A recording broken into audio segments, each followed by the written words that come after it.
Legend, welcome to the CXO Fitness and Performance Audit. However you got here, whether it was a link, whether you got emailed this video, or whether you've just stumbled across it on social media, I'm glad you're here. My name's Johnny Salmon. It's great to have you here, and I'll give you some context and background, just so you understand if you're going to spend your time listening to me talking and going through this audit. If you're anything like me, you're careful where you put your time and your headspace. And so, this video is geared to help you audit your fitness and your performance.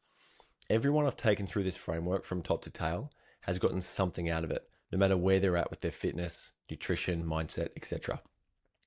The reason the framework exists, really important key aspect because it provides a lot of context. So in my 20s, I'm 33 years old now. In my 20s, for most of that time, I was in the Queensland Police Service. I spent time on the front line doing policing here in Queensland. Now, during that role, I learned a lot. I learned a lot about helping people, about communicating, and most importantly, getting a result, which benefits me significantly now in my role in coaching others, where more so it benefits them. Now, taking you back to why the policing history matters. Everything we did in there, no matter if it was from the smallest of things to the largest of things, at some level, it had what's called an action plan, which was what's the mission here that we're trying to achieve? What are the tools and resources we have available? What are all the things that make up the outcome that we want so that we can reverse engineer the process? Now, just like Mike Tyson says, everyone has a plan until they get punched in the face. If you don't have a plan for your fitness, your nutrition, your mindset, looking after yourself, your vitality and your wellness, you won't have much vitality. You won't have much fitness. You won't be eating well, etc. So it's important to have a framework to reference and to use daily, weekly, and monthly to make sure that you're on track. So there's a bit of a reference. Now, what this video is about is I'm about to share with you my screen. In the show notes below, wherever you're listening to this, or you might have been emailed it as well, there's a link to a PDF document you can download, okay? It's so that you can print it out, have it in front of you, and tick it off as we go through the audit. Now, what I am going to do is I've got the slides from that document in here so I can show them to you as we go, just in case you, for some reason, can't download it or you just want to watch it on your phone. But please make sure, whatever you do, you get your phone, you get a piece of paper and pen or a pencil, napkin at the restaurant or the cafe that you're at, and just jot down and do the audit. Things are created 3 times. First in your mind, second on paper, third in reality. So we need to make sure that if you're going to, like I said, spend your valuable time doing this and you're going to invest in it, then you might as well get a benefit out of it. All you're going to be looking for, you'll probably get more than this, but if you can find one gold nugget that can help you go from where you are now in the direction of where you would like to be, then that's a great outcome. So give me 5 seconds while I change my screen. And while I do that, here's a question for you. What is your number one health and fitness goal? So let's swipe into number 1, action plan. What gets measured, gets managed, and what gets managed can be improved. Basically, if you don't have a target, you can't hit it. So you need to understand for yourself, what are we doing here with our fitness, our mental and physical fitness? So in the vision section, how am I performing? So I want you to ask yourself that question. What's my performance like in my workplace, or my business, in my family, and even for myself? So with my daily, weekly, and monthly behaviors, am I showing up as the person that I would ultimately love to be behaving like? And if not, maybe there's some things you can change. How do I think and feel? So what sort of thoughts am I having daily? Are they positive, spiraling upwards, or are they negatively spiraling downwards? Are things getting better or are they getting worse for me? How do I feel genuinely in my body, in my brain? What are my, day-to-day feelings and emotions? Because I call it playing near the line, right? If you've got this is your baseline. So for some people, they're really high highs and they have really low lows. So playing near the line means that these highs aren't as high and the lows aren't as low. That's not saying you shouldn't enjoy yourself, and it's not saying you shouldn't feel emotion. What I'm saying is, if we're going through these massive highs and massive lows, there's a potential that something's out of whack. And so it's about bringing back some balance because for a lot of us, we have a lot of imbalance to manage. So it's about managing imbalance. And so having a clear plan can really help with that. Mission. What's your why? What's the thing that when your feet hit the floor in the morning, it genuinely lights you up? And if you don't know what that is, really start to dig deep and explore that, because understanding that gives you that inspiration and the spark to actually go on, and achieve those things. And so it's important to get clear on it, because then with like in that mission section in the right, once you know why, then you can work out how. Well, how am I going to do this? What's the plan around it? And then goals, visual and behavioral goals. So a visual goal might be, well, when I look in the mirror every morning and when I'm having my shower, I'm really not impressed with what I see. In fact, it saddens me as to what I see. And I've been there. I've been at a place where I wasn't happy with that. And so you have two options: stay the same or make change. Behavior. What are my daily, weekly, monthly behaviors like? And so I'm asking you these questions, right? What are my behaviors like? So am I spending my valuable time doing things that contribute to the direction I want to go in and the goals that I have, or are they taking away from that? And then with goals, fitness goals are really important to, I think they're amazing at almost like, people talk about when you lift weights, you get calloused hands, or when you use a shovel too much. I see physical training as like callousing the mind. So it's building resilience in those moments in the gym or on the track or whatever you're doing for your fitness to improve it, where you're increasing your performance, you're pushing yourself to your limits. And we all have different, stages of that, but it's pushing yourself so that you can lean into the hard stuff. So that's it for that one. Now, on the next page here, you've got your audit document in front of you. If you don't, just use a napkin or piece of paper to jot down some answers. So for action plan, the questions are, am I 100% clear on my vision, mission, and goals for my fitness, health, and mindset? Thumbs up or thumbs down. Don't overthink these, just give the answer, okay? Do I have a clear weekly training and nutrition plan mapped out into my diary or my calendar? 1 to 10, where are you at with that? For these number 1 to 10s, I've already marked off number 1. So you can't answer nothing. You're either at a 1 or you're higher. Do I have a plan for meals, eating out, alcohol, and recovery? Thumbs up or thumbs down. How confident am I that my plan will keep me on track when life gets busy? 1 to 10. So take a few moments, go through that one. And if you've got any notes or things that have popped up through that part of the framework, just note in my notes on next steps. Maybe you've already identified, I need to sort this out. So you can just note that in the next step section. While I scroll on to number 2, bored. You become like the 4 closest people around you. It's very true. Hang out with 4 alcoholics, probably become number 5. Hang out with 4 people that are slowly and progressively becoming overweight as a result of their lifestyle and behaviors, you're probably going to become number 5 as a result of, association and the habits and behaviors and environments they spend time in. On the contrary, hang out with 4 fit people that train a lot and you become number 5. Hang out with 4 people that really care about their performance, their vitality, the way they eat, they fuel themselves well, etc. It's really hard to, go down a different route if you're constantly around these people. So just have a think about that, and it might start to create some thoughts about, where and who with you're spending your time. Team, environment, and tools. So this section's all about, as I just mentioned, putting people on your personal board of directors or environments or tools so that you're actually successful in this journey. Friends and family, they can help or hinder. Same with colleagues. Who's around you that's helping you, now that we know what your action plan is, to get towards your goals? This might include health professionals, so personal trainers, naturopaths, doctors, people that can help you with your blood work, dentists, optometrists, etc. A story I'll share really quickly.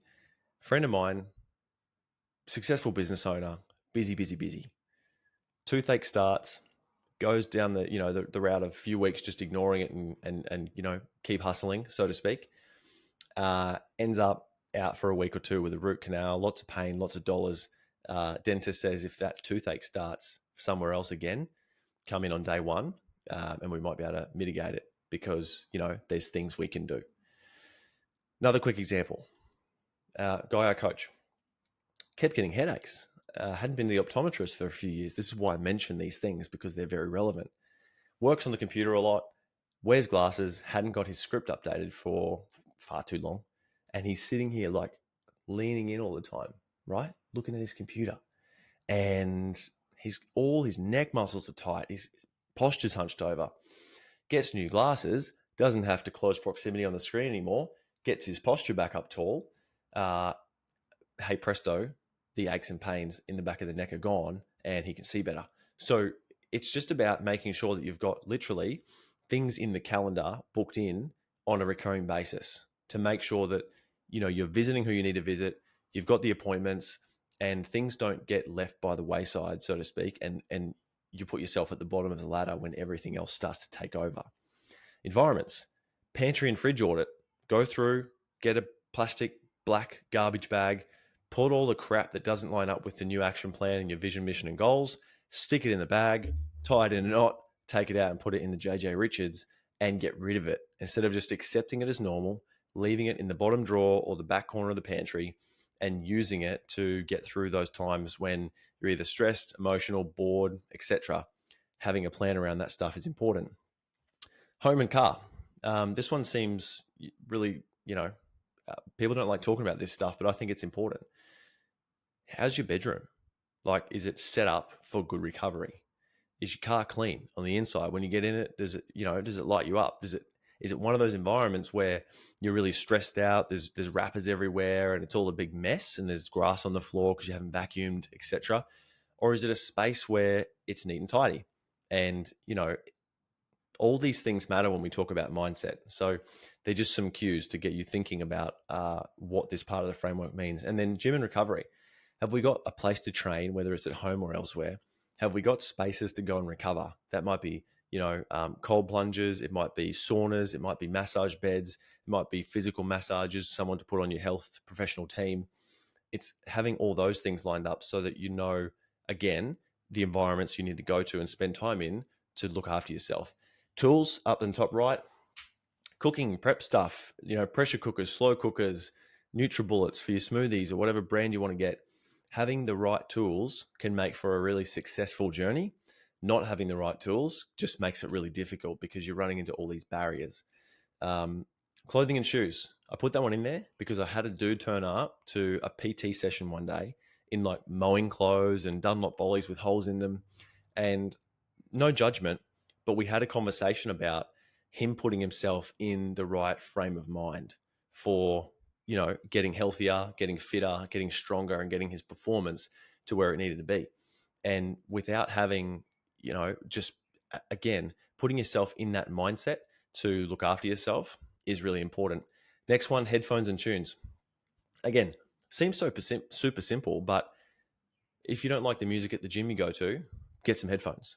If you don't have a playlist of your favorite tunes to train to, get that sorted. And the reason I advise that is because when you're in the gym, anytime you're going to get on your phone to change songs, we end up on social media, doing work texts, doing emails, phone the mate or phone the boss or phone the person, that you've got to have a yell at or whatever you've got to do on your phone that's not training time.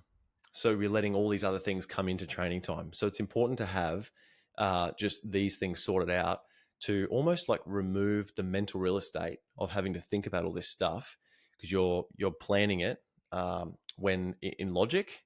And so when life gets emotional and it gets busy and rushed and stressful, all this stuff just happens because you've already thought about it. So now it's time to audit you. The board, do I have the right professionals, coach, physio, doctor, nutritionist, or naturopath, or whoever it is around me? 1 to 10. Give yourself a score. Next one, do my environments, so home, office, and gym, do they support my goals? Give yourself a 1 to 10. Like I said, don't overthink this. You either do have it or you don't. Do I have the right tools and gear to make progress easier? Thumbs up or thumbs down. And any notes that have come up for you in that section, put them on that dotted line while I switch over to this. I'm going to grab a quick sip of water while you answer those last questions. Cool. You should be done by now. Consumables. Put good things, get good things out. The opposite is also true. put bad things in, you're not going to get much out. So food, drinks, and supplements. I mentioned this before. What's the plan for breakfast, lunch, dinner? Do you have options? Are you responding like on the fly all the time? It's like, oh, I've got to rush out the door. I'm ready. I'm suited and booted, or I've got my dress on. And I open the fridge and I'm like, what's in there? Like, what am I going to have? Or grab something out of the pantry, or stop at Macca's or the cafe on the way down the road. Now, on the note of this, when we're talking about calories in, calories out, and just having a nutrition plan that suits you and that works for you. Quick story. Guy coach is going through the Starbucks drive-through, often venti mocha, right? 700 and something calories. And, every now and then he gets an almond croissant as well, which is also just over 700 calories. So the whole thing about I don't eat breakfast or I don't have time for breakfast or whatever it is, but we're putting 1,400 calories of, not very great fuel in our bodies. You start to ask yourself these questions. If I don't have a clear plan for this, what is going to happen? And what's going to happen, I'll tell you what's going to happen.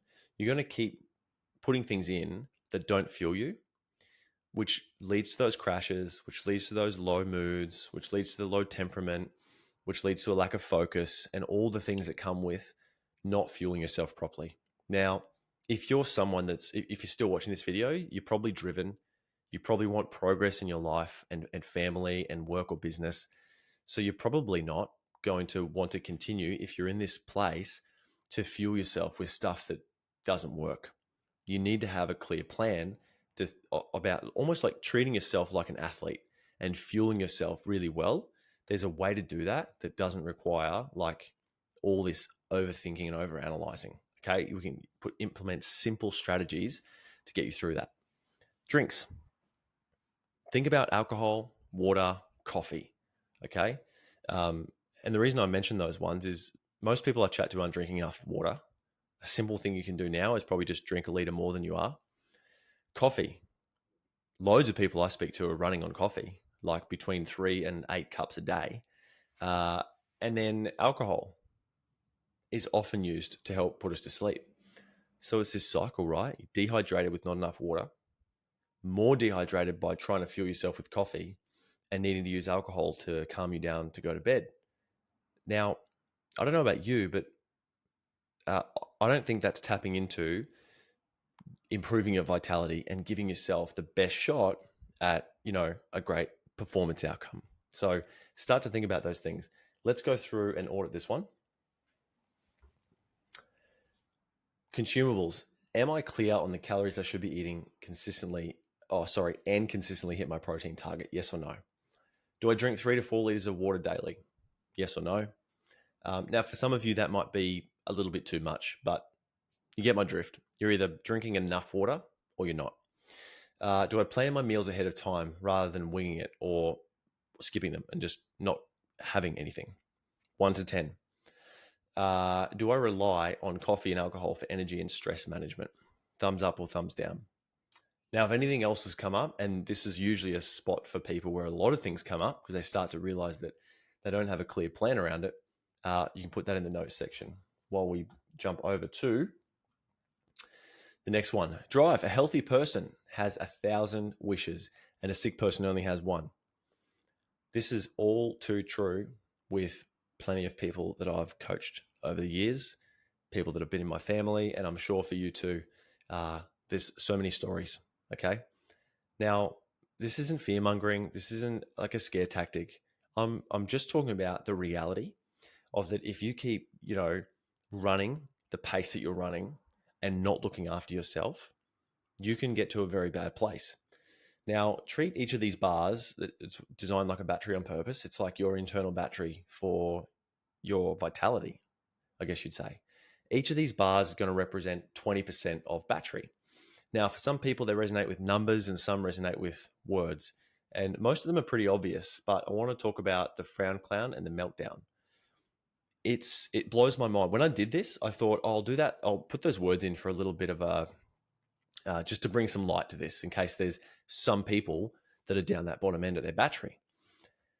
The more I started talking people through this battery thing, the more I realized that there's so many people at the slowdown. I wouldn't say most, but there's a lot who are at the slowdown section or below.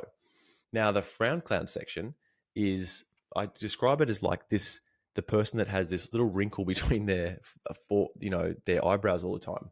Then they just always got a frown like this. I would describe that as like red lights piss them off. Person walking in front of them at Woolies with the shopping cart, they're in their way. It's like it's their aisle. And what I'm getting at is, I could go on with those examples forever. Or like partner or kid drops something on the floor and, just makes a noise or breaks, and they kind of blow their lid. Not having time to take the lid off the pressure cooker and being, too worked up all the time. Now, that's not a great place to be, first of all, to have a short temperament and not be looking after yourself. The meltdown is things like depression, anxiety. We're in a bad place. For some, it's suicidal thoughts and things like that. Literally on the verge of or having a meltdown. Now, there's nothing funny about that.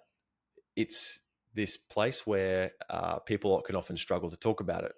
But if we go back to the board of directors section, there's people you can put on your team to help you manage that stuff. It's really important.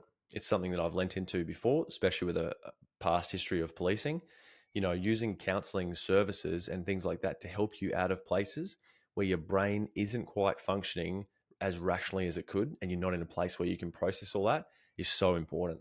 So never be scared to lean into that. These three sections: body, mind, and sleep. So how's the body feeling? How's it operating? Do we need to, manage anything in the body? The mind, again, where is that at? Genuinely, like, ask yourself, where is my brain at? Is it functioning well? Am I having good positive thoughts, or am I kind of dragging my heels and not really doing well? And the sleep, quantity and quality of sleep. We need a plan around sleep. Two quick things that you can do to help you sleep: get off the screens 60 to 90 minutes before bed, like no questions asked, just make it happen. There's so many functions, there's so many things you can do to mitigate that, doom scrolling behavior, which plenty of people struggle with. And the other one that I wanted to mention with sleep is set a bedtime alarm. Getting into bed and hoping to get into bed on time, and then having an alarm that's a definite time for you to get to work in the morning. Without a bedtime alarm, you're just chewing into potential sleep time. So you know what I mean. Alarm goes off, shower, do your stuff, go to bed, done. Easy. Now, let's audit you. For the drive section, flick to this page: drive, mindset, and recovery. Where's my battery throughout the week? 1 to 10. Give yourself a rating. Through what I was talking about before, you've probably already chosen where you're at. So each of those two little dots there is like 20% worth. So pick which one you're at.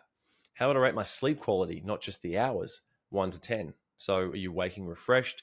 Are you genuinely recovering well? Do I have R&R, so rest and recovery activities like hobbies, family time, and downtime locked into my calendar on a recurring basis? A lot of people answer no to that question. Be honest with that one. Do I regularly plan ahead for fun, recovery, and family activities? Thumbs up or thumbs down. If there's anything that's popped up for you, again, chuck it in the next step section or in my notes section while we dive into the last one, which is exercise. How are we going for time? 20 minutes. I want to keep this total thing around 30 if we can. Exercise. Do hard things now to make future things easier. I touched on this briefly before. Callousing the mind, training the body, and leaning into doing harder things to make your body respond in a positive way, to get stronger, to get healthier. And it does so many beneficial things for you. If you don't know this, there's a thing called BDNF, brain-derived neurotropic factor. If you don't know what it is, I'm not going to do a science lesson now. Google it and have a read. It's like brain fertilizer. It will help you think better. It will help you operate better. It will just lighten your mood, essentially. The amount of people that I've done personal training sessions with, I've delivered over 10,000 personal training sessions to date. I don't know what the exact number is, but it busted that a little while ago. If you think about the reason I shared that is because the amount of people that have come in, body language over, hunched, sad on their face, maybe the frown clown, and left, like, oh, mate, that feels so much better, is unbelievable. It happens all the time. And there's a reason for it, right? Have a look into that, have a think about it. And if you're not feeling those things, maybe start training.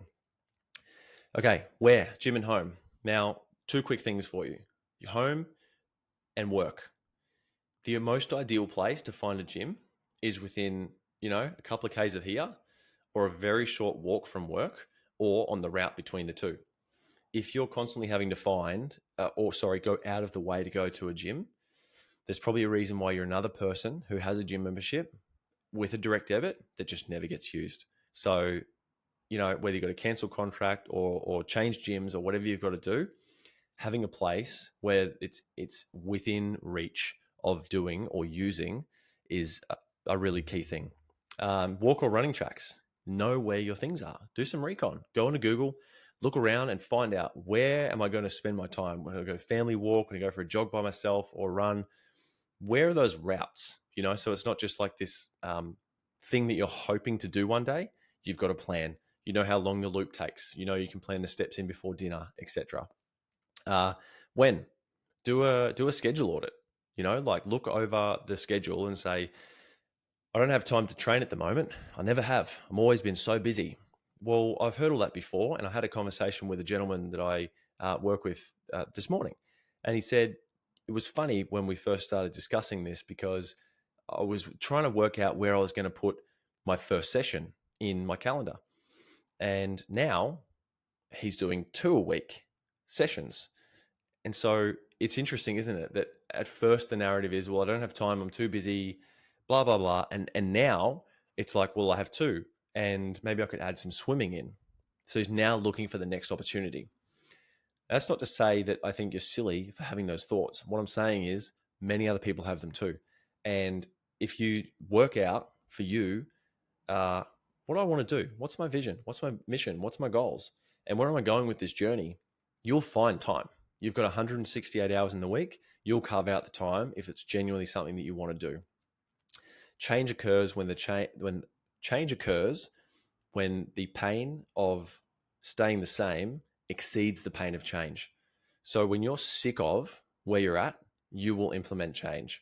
And that's the idea of this audit, is for you to become problem aware, understand what the needs are, and then move on and go and do the thing, basically. Down the bottom, book it in and go and do it. Really simple. Action plan. Get your board sorted. Get your consumables planned. What am I eating every day? How am I fueling myself? I've got to look after myself in the drive section. Exercise, book it in the calendar. It's the same thing. Just lock it in, make it happen. When you make a decision, you'll get it done. If you're struggling to really lean into improving these things, you probably haven't fully made a decision yet. Last one, how? How am I going to make this plan actually happen? And it's having structure. It's having a clear plan. It's knowing, when you go into the gym, I'm doing this and this and this and this, and then I'm leaving. Not go in, hands on hips, do a bit of skipping, do a bit of cycling, and then hope that there's a machine free maybe, and that I'll do a set on, or maybe 5, and then go home. No, you need to walk in there with absolute clarity on, today, this is what I'm doing, then I'm going to go. Simply having that is really, really effective. I've seen it time and time again, of just removing, again, the mental real estate. You've got other stuff to think about. You don't want to be standing around, looking around other people and working out what you've got to do. Go in there with a plan and get the thing done. Ultimately, that plan will drive you towards the result that you want with specific outcomes. If it's not, you're more than likely wasting your time. There's a big difference between exercising and training. I'm stoked if you today go from not exercising to exercising. That's amazing. Just doing one thing. Go for a walk, go to the gym for the first time, whatever it is. If you've got some dumbbells in the shed like every second person has in Australia, give them some curls. You're doing more than yesterday, right? But training is very different. Training means I know what the outcome is, and this is a structured plan to take me there. So let's do the audit for this section. Exercise. Do I have a consistent weekly training routine? Thumbs up, thumbs down. Am I fitter, healthier, and stronger this month compared to last? Thumbs up or thumbs down. You could apply that to each quarter or year as well. It's basically, are you going in an upwards trajectory or a downwards trajectory? Did I hit 10K steps most days? Thumbs up or thumbs down. Now, there's a reason every fitness coach under the sun throws 10K steps around. There's a specific reason I like to, and I want to explain it to you really quickly. With steps, most people get between sort of 2 and 4,000 just incidentally across the day. Meaning, if they get somewhere between that, an hour of walking for most people gets them about 6,000 steps. So I give 10 because I know that most people are going to get up to 4. And then for the rest of if they go for an hour walk, they've got to spend an hour walking. So I get them outside in the fresh air, the sunshine, probably with a loved one or a podcast or a call to a friend or something, or doing some business calls or whatever. But you're out moving for an hour. And the reason I say that is this: if you're not moving for more than 1 hour in your, let's say you sleep 8 hours, you've got 16 waking hours. If you're not moving for one of them, then you've got 15 left sitting on your bum. Like, come on, get out there and do some steps. Next one, am I following progressive overload, meaning I'm getting stronger over time? Thumbs up or thumbs down. We can do more about that in a different video. And do I spend 3 to 4 focused hours per week training, not just going to the gym? 1 to 10. And that refers to that comment I made before.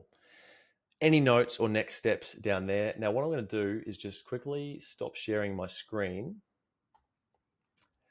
Cool. So I can wrap the video up. I've been talking long enough now. I hope that audit was really valuable for you to start to understand maybe why you're not progressing in the areas of fitness, mindset, and things like that, to take you from, again, point A to point B, where you probably want to be. And if you sat through me talking for 30 minutes, you're probably at that point A where you're problem aware because we've just been through it all, and you need a clear plan. Now, I can offer some help with that clear plan if you'd like it.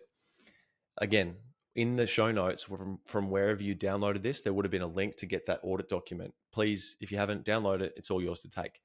But below that, there is a link to a 15-minute strategy or performance call, which is, I want you to, if you've watched this and you're like, I really want some key next steps, like you've self-identified what they might be, but you don't know what to do next. It's a complimentary call. I do them every week.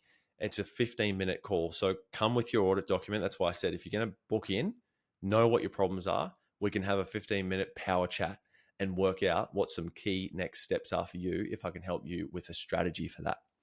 It's amazing what happens when, and I never leave those calls and don't speak to anyone again. Part of leaving that phone call is get back to me on XYZ. So there's an outcome. Again, time's valuable for both of us. So if we're going to spend it, let's spend it well. So in closing, I hope that video has been really valuable for you to identify why you are or are not in the shape that you want to be in mentally and physically. Mental and physical fitness is so important. And so I hope that I've embedded something in you that if you're not where you're at, you're going to start moving in that direction with your new clear action plan. Have a great day. Talk soon.